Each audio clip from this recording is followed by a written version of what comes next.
Remember, higher depreciation implies higher OCF because it creates a tax shield. In the first year, you only charge 1 million in depreciation, but next year you're going to charge 1.8 million.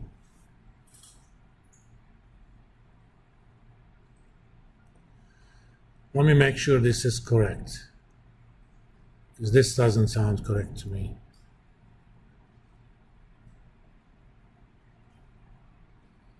D3 is sales minus E3, okay.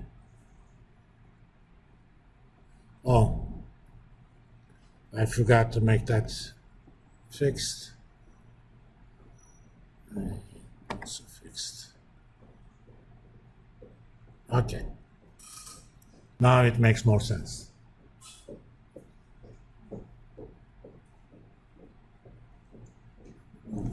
These inputs, anything from project inputs, is an absolute reference. It's not going to be changed.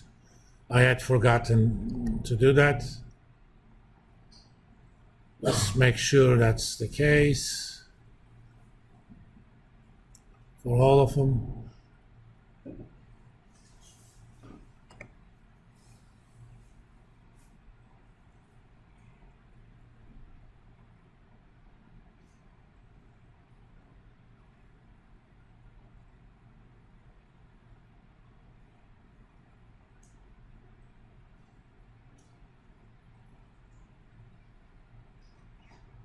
Okay.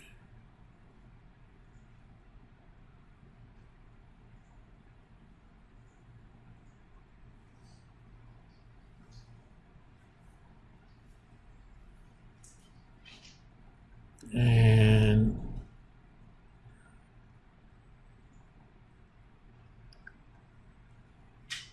we can use our investment criteria template, which I'll let you do it for payback and stuff, but I'm going to calculate two things here.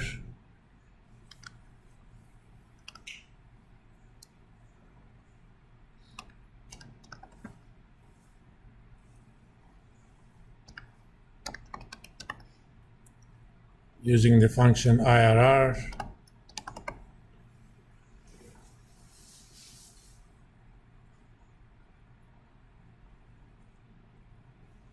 And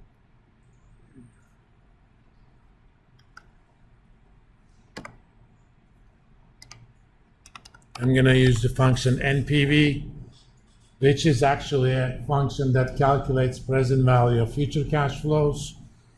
The first argument is the cost of capital, and the second argument is the future cash flows.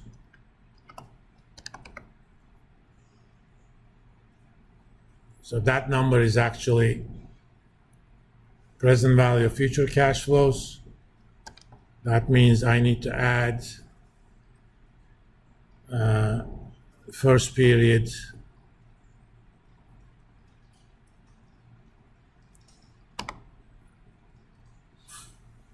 so that's negative. What do we know when it's negative? So should I go ahead with this project?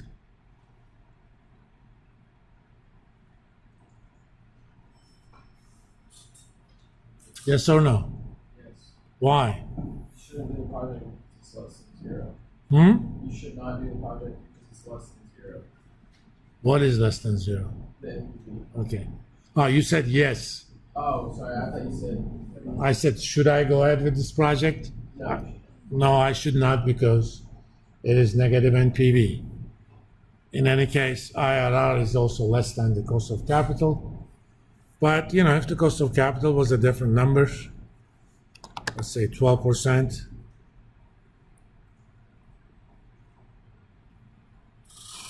then it would have been positive NPV, hence I would have gone with the project.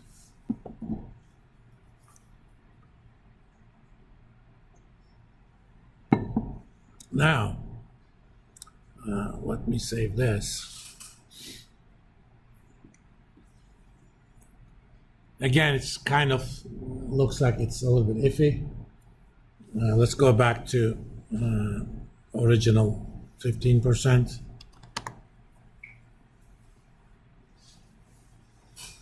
So on the face of it, I should not go ahead with this project. First of all, do you have any questions about how I came up with all these cash flows? Was everything clear?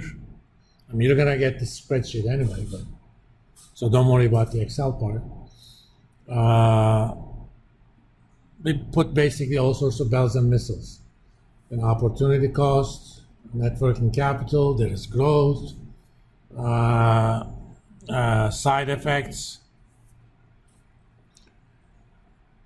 Even though this project has negative NPV, there may be still hope for this project. And that comes from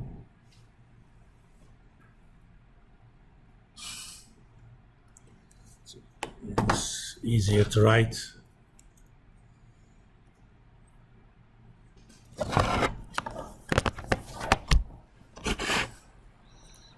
Let me change color.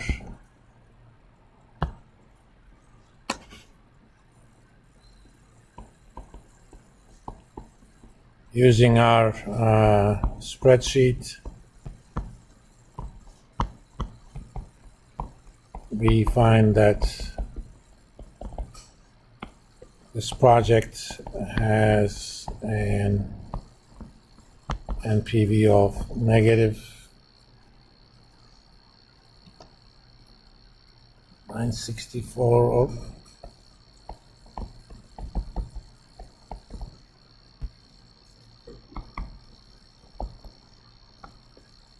And should not be accepted.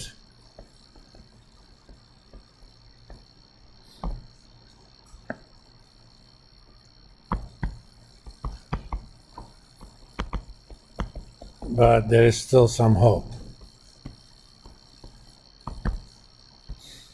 This has to do with the fact that all these projections we make in terms of annual sales, reduction in sales, and that sort of stuff are, as the name suggests, projections, which means estimates, forecasts.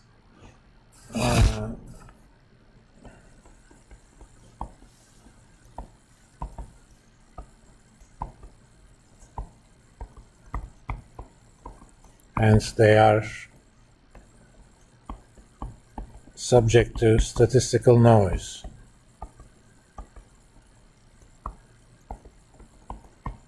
Which is a fancy name for error. Okay, it comes from electronics. When it's total random, for example, it's called white noise. Thus, there is a chance that actual sales may be lower or higher than the projections.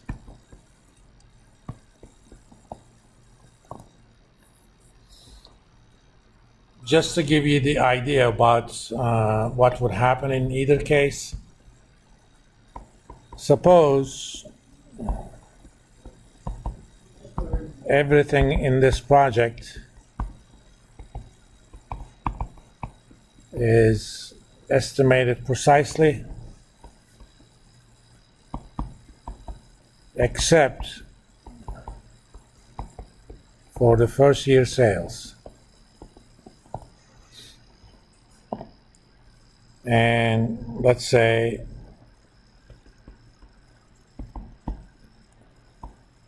there's a 30% chance, I'm going to make that 32,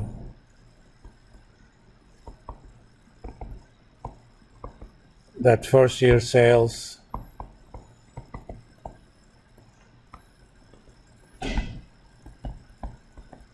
could be $8 million, and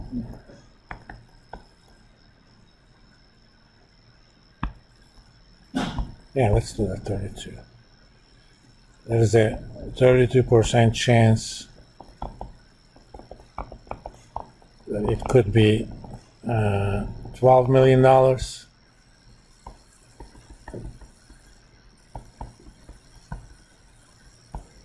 And there is a 36% chance that it will be 10 million. So the expected value will be 10 million, but there is a variation around that. Now, again, I'm gonna do just the simplest case, at least as a start. If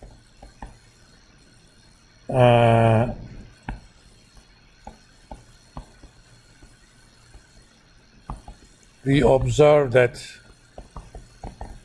first year sales are 8 million or 10 million or 12 million,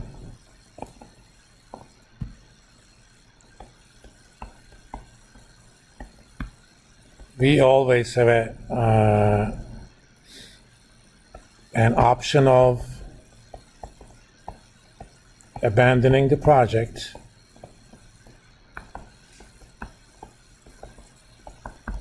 okay.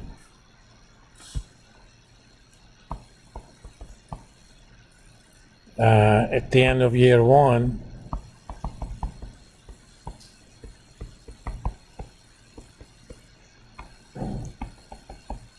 we expect the equipment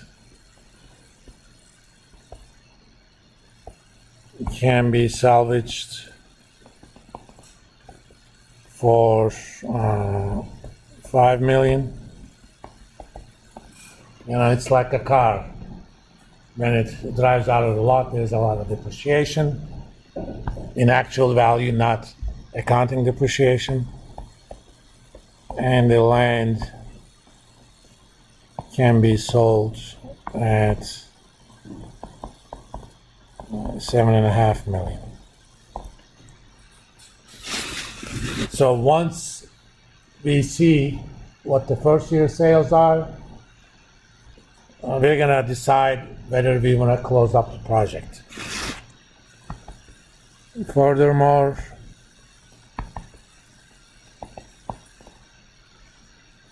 there is a